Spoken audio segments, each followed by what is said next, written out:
Uganda. Engineer Harris alisema kwamba kuna mchezaji mmoja mkubwa kutoka nchini Uganda atajiunga na Afrika kwa dirisha dogo ama kubwa.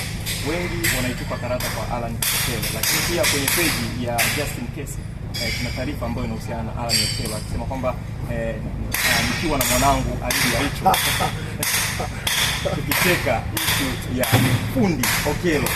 Pale kuna neno fundi, kuna Aucho, hakuna Okello. Kwa nini hao watatu wamehusika kwenye hiyo taarifa yake?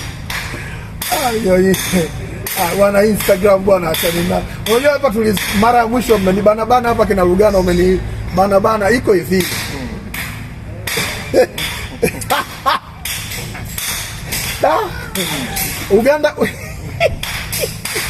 Uganda ni mataifa ambayo yalishika hatamu baada ya Kenya kudrop kwa Afrika Mashariki. Nazungumzia ukanda wetu. Uganda ilishika hatamu vizuri, ilileta intake ya kina Onyango wao wanaoishia kina Emmanuel Okwi na wengineo wengi tu, walikuwa na nyota mahiri wengi sana, na tumemfaidi sana wa Tanzania. Okwi ubora wake ulikuwa pale, wengi walikuwa wanatolewa nje, wanatoka nje wanafanya vyema. Kina Alidi walienda mpaka Serbia, walienda Misri, lakini bado nahodha na nyota wa klabu wa The Cranes alibaki kwa Emmanuel Okwi.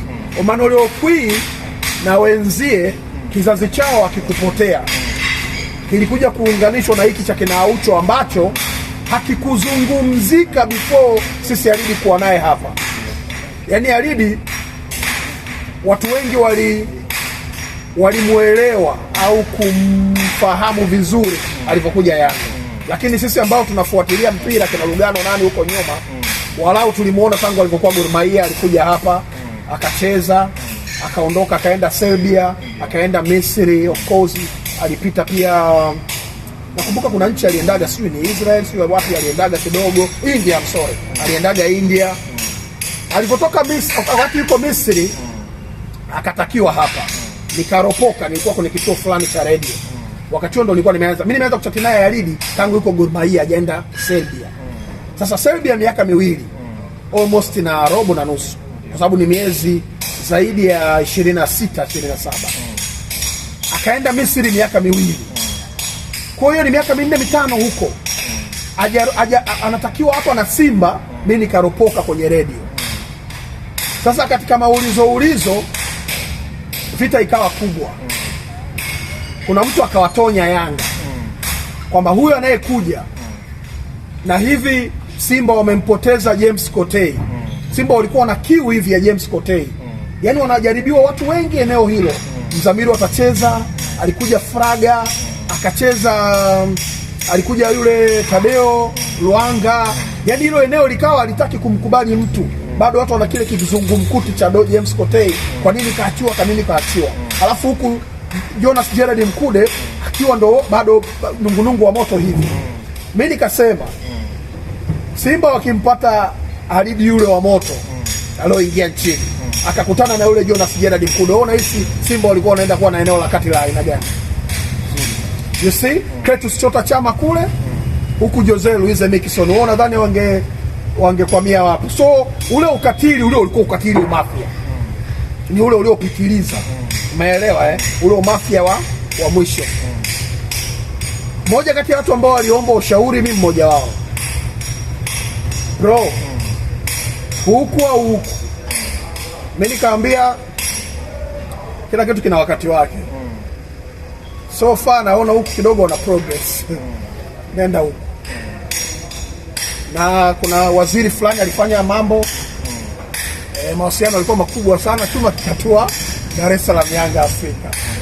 Alidelay hivi kuingia kwenye kikosi cha Nabi. Lakini baada ya hapo tuliona ambacho alideliver. Sasa bado kuna hiyo wachezaji wakitoka nje kuulizana. Na moja kati ya watu ambao wanaishi kama godfather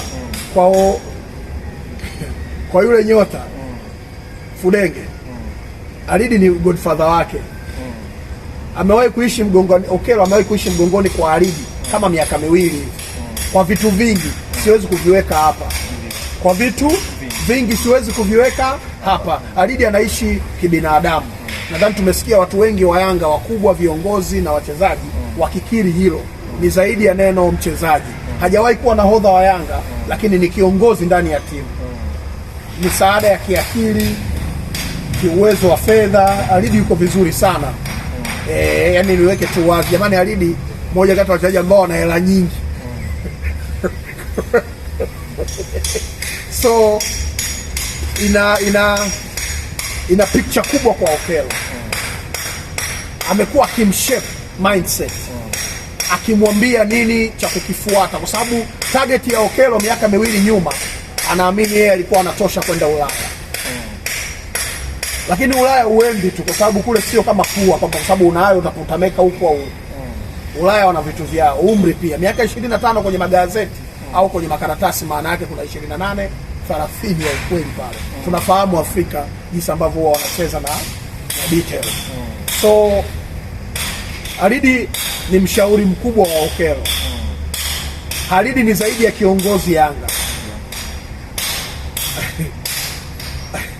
Alidi ni zaidi ya technical director wa Yanga. Alidi rafiki yake Engineer Hersi. Hapo sijaeleweka bado. Hapo umeeleweka, lakini vipi kuhusu uhusiano wa Okello na Young Africans? Hapo awali tulikuwa tunaisikia Simba Sports Club. Ya Simba sijawahi kusikia na asingeenda. Yaani Alidi asingekubali. Sio Okello. Yanga walimkosa Fabrice Luamba Ngoma. Wala haifiki hivi. Ile namba 6 ilikuwa ni Fabrice Luamba Ngoma. Moja kati ya watu walioharibu dili ya Ngoma ni Juma Shaban Bangala. Yes, huo wakiongea wanaishukuru Yanga kwa sababu hawezi kwenda kwenye vyombo na kuongea negative against Yanga. Lakini moja kati ya watu ambao walipata mawasiliano ya moja kwa moja, kwa sababu hao watu wamezaliwa na kukulia pamoja na Fabrice Luamba Ngoma AS Vita. Kwa ni rafiki yao. Moja kati ya washauri ambao walisema bwana usiende bwana huko. Hao vijana wawili. Na wala Yanga wakuweka kinyongo, wali move on na project yao ya namba 6. Nadhani alipewaga Makudubela kwa sababu ilibidi apewe mchezaji ambaye anajulikana. Lakini wangejua namba 6 ile vitu wangemvarisha Pakome. Na alicho deliver. So unaona hivyo vitu nilivyokuambia, Mayele hakuwa expected player hapa kufanya vyema. Tuliamini urejeo wa Makambo ufalme wake utarejea. Na mgawa ya jamii Nabi kamweka nje Makambo, kamchezesha Mayele. Anatikisa nyavu Faridi Musa Maaliki assist. Mtangazaji nakumbuka alikuwa Ibwe. Kama nakosea ni Ibwe. Anasema no Makambo, no problem. Mayele kaweka kamba.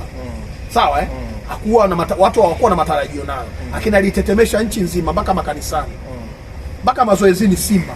Kuna siku watu walimuona kina Kapombo anatetema. So wachezaji wengi nimekwambia ambao wamewatarajii kufanya vyema huwa wana mawili. Aishi